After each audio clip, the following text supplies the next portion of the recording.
মুসলমান বানায়া ইমানদার বানায়া দে। তাহলে বলেন আল্লাহ যদি হিদায়াত দেয় জোর করে মানুষ কি তা বলেন না নিতে পারবে? জোরে বলেন না বাধা দিতে পারবে?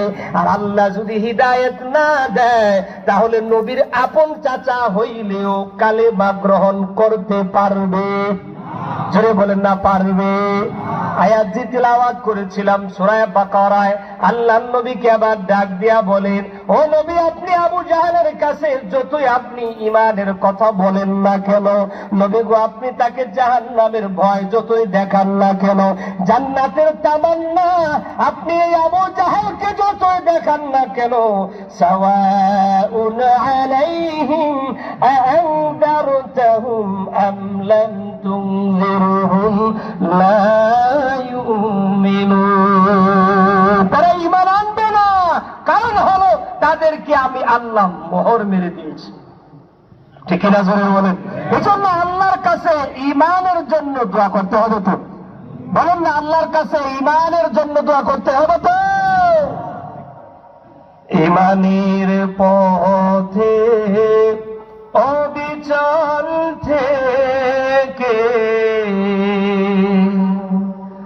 আমার মরণ যেন হয়। সকলে বলেন আমিন। ঈমানের পথে অবিচল থেকে আমার মরণ যেন